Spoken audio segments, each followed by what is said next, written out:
Hey, what's going on, everyone? Welcome back to the channel. Today is going to be pretty cool. We're going to be comparing two different optics. So before we actually jump into the comparison about the differences on maybe times or speeds, let's talk about the actual physical differences themselves. This first one right here, your Comp M4S by Aimpoint. This thing is pretty basic. It is a red dot. It doesn't emit a laser. It doesn't emit a dot on your target. It's not magnified. It has this rotary switch right here for your on off and then brightness settings basically. So as it's darker, you don't want it as bright, and as it's daytime outside, you want it a lot brighter. Basically, the way to run this is that you want the dot as small or as dim as possible to where it's still comfortably visible. But that's basically all it is.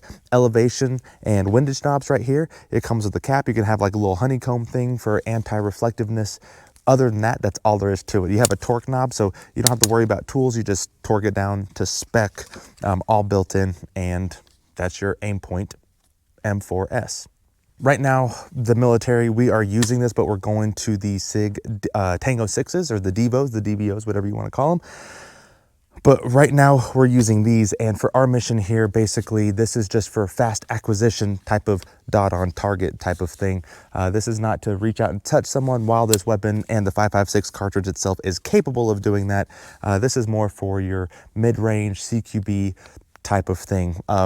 Both eyes open, peripheral vision is beautiful. So that's what this guy is pretty much designed for. Nothing crazy. This guy right here, this is your Sig Sauer.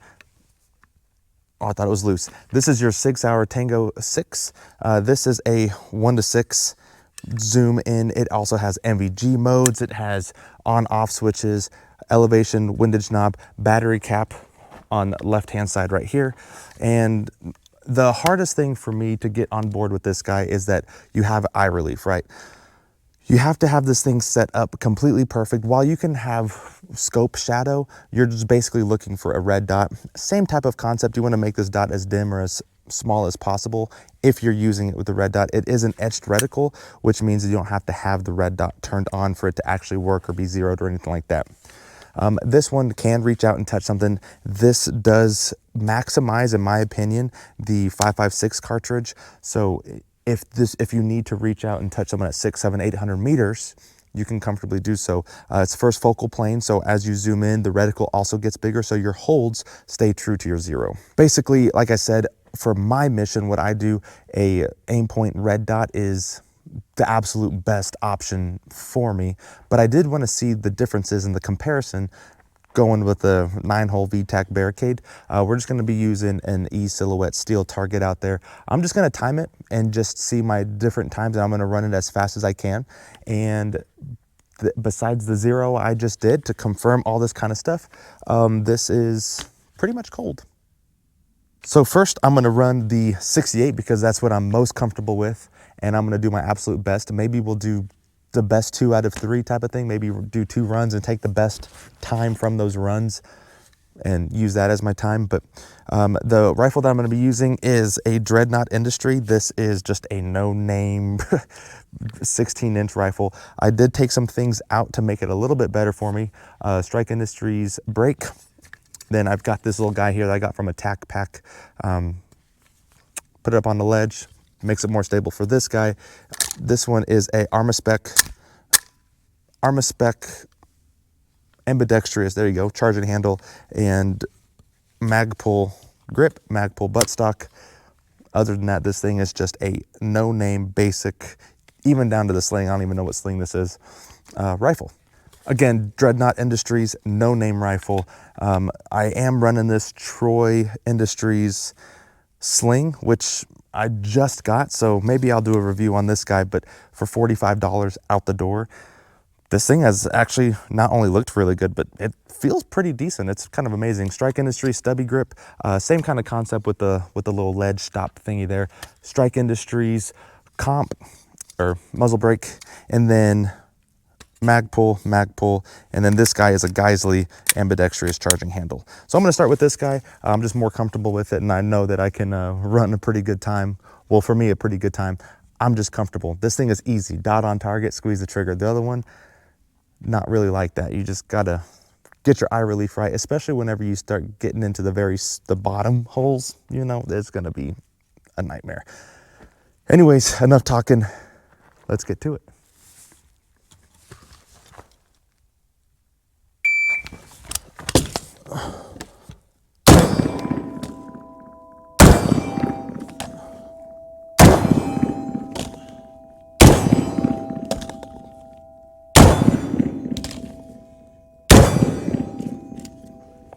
This one I normally do support, but we'll see here.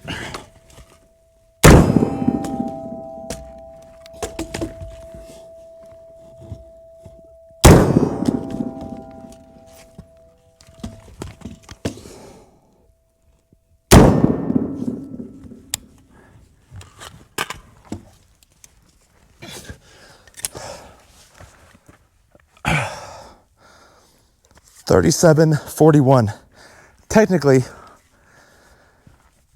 Technically, I missed that last, the last target. Even though I hit a steel, I got steels on next to each other.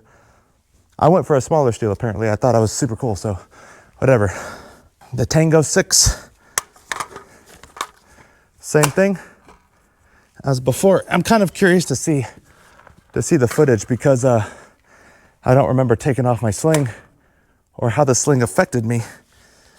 That's just kind of how this training thing goes here. So I'm just looking for a very bright dot.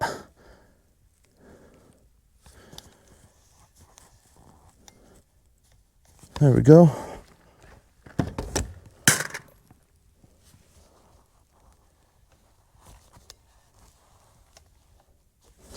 See, but that's what I'm talking about. Now you got to get like all this parallax stuff done and everything like that. Okay.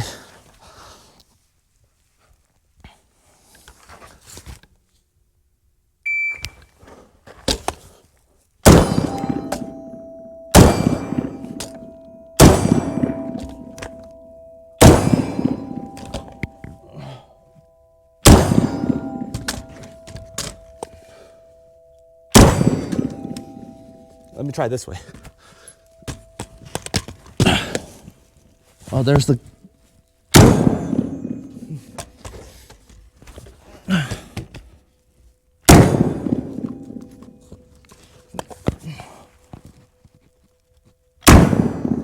Golly. The problem is I want to get down and dirty, but I don't know if my brain lets me without gear on. Anyways, 35.26. That was faster. Let me do one more run, and then I'll start with this guy and then go to the 68 to the Comp M4S, and then we'll adjust times. Again, that one was, if I'm not mistaken, 2 seconds faster, and I still had some weird time. I put this in my bicep and stuff. Like, at the end of the day, when you're going for speed and you're around some kind of weird obstacle, however you can get it up and running, all I would say is that if you can't put this in your shoulder for whatever reason, just make sure you're holding the gun in a way where it won't jam on you, where you won't have any stoppages or malfunctions or anything like that. So for me personally, I knew that I had it in my bicep, but I made sure that my bicep stayed in place hard enough so that it could actually cycle correctly. There's a whole system. So while I'm not having this huge adrenaline rush, what I like to do is boom, boom, boom, boom, and then switch my body like this, turn my back to you, butt up in the air, boom, boom, and then support hand. So I'm gonna switch shooting hands. Support hand 1 at the bottom, 2 at the bottom, 3 at the bottom. I've done that before. Again, that was with the 68. So when you have both eyes open, the dot just appears on target. I don't know if that works with this guy or not, but let me load up 2 more magazines. Do the same thing again, but reverse. I'll start with this guy. So same thing. I am not gonna change it up as far as how to do it, just because right now I'm trying to beat my time of 35 seconds. So what I would like to do is I'm gonna try to keep it as the same as humanly possible, while keeping it as consistent for me. You know what I mean? So I don't even remember if I started like this or like this. I think it was like this. Yeah.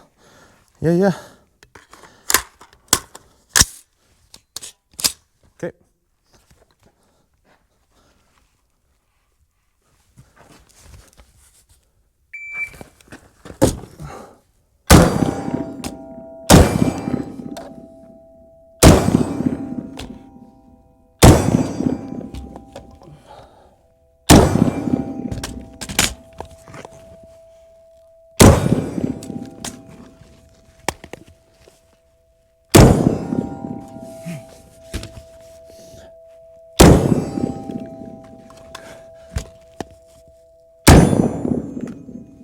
Okay. 28, 5/8, 2/8, 5/8. So now let me beat 28 with the Troy Industries sling. So far, all I'd say about this Troy Industries sling, I got this from Primary Arms, 45 bucks right now. They're running a sale, I believe. Only thing I would say, and this is also my first impressions. This is my first time actually using this on the range live. The only thing I'll say about this is that it doesn't extend as long as I think I need it to. But I think that's user error. I think I can make that a little bit longer. But that's really it. Like I said, I haven't had too much time to play with it. But I mean, it's here. If I had gear on, it would work. You know what I mean? So, and then you can kind of half-ass it a little bit so you can get a good, nice, tight shoulder pocket cheek weld in here, just like that. So yeah, I like this thing. Not bad. As a nice big handle, so that when you grab it, even with gloves on, you can still feel it. You know what I mean? So there you go. Troy Industries, hit me up. I love your stuff. Actually, real talk. This is, I mean, I'm not getting paid to say any of this stuff. I mean, I'm not sponsored at all by anything, but I like that. Yeah, 28.58 is my time with the Tango 6. If I don't beat this time with this Aimpoint Comp M4S, it might change my mind on this guy here. This is my first time actually doing like a back-to-back comparison on this guy, so we'll see. But so far, so good. I'm not mad at that thing. Not mad at it.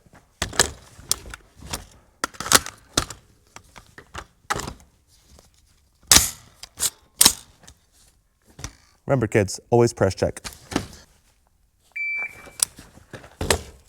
Oh, fuck.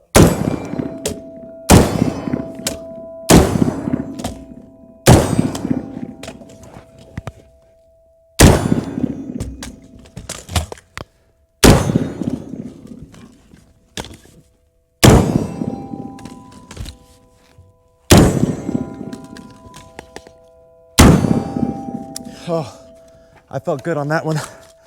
I feel like I rushed into a spot, 2409. I feel like I rushed into a spot and then I had to kind of like find myself. 2409. Now, I'll say this, 4-second difference, that's a big difference. I'm not gonna sit here and say it's because of the sight. To be honest with you, I'm not gonna sit here and say that.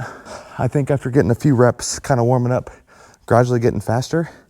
But to be honest with you, I expected to be faster with this guy. But I didn't expect to be as fast with the Tango 6. So if you're in the market for one of these two, I would say it's chalked up to what you want it to be. So I'm shooting at 25 meters right now. 9-hole barricade. Nothing fancy on me, just gloves, I guess, technically. And they're old gloves. And I'm doing a 24, 28 second-ish time. So I think it really just depends on what you're trying to do. Maybe the Tango 6 is for somebody that wants to have something up close while also being able to kind of zoom in and do something far, far away. I'm fortunate enough to have a lot of different rifles for different things, but if you only have one rifle or you're looking for one do-it-all rifle, maybe a Tango 6 with a canted red dot on there of some kind.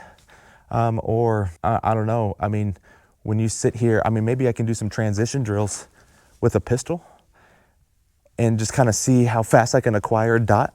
But I think with the Tango 6, as long as you have the dot up bright enough and you're here and you bring it up, even if it's blurry, if the parallax isn't correct for you, or if it's not zoomed in perfectly. I think like how you need it. I think if you just bring it up, find a red dot, hit it, bring it back down, bring it back down, hit it, bring it back down. It'd be the same concept as the 68 here, or as the Comp M4S. As you are here, right? I bring it up, find a red dot, boom, hit, boom, hit, boom, hit, boom, hit. So I'd say if you can acquire the reticle on the Tango 6 zoomed out all the way, you can use it basically like a red dot.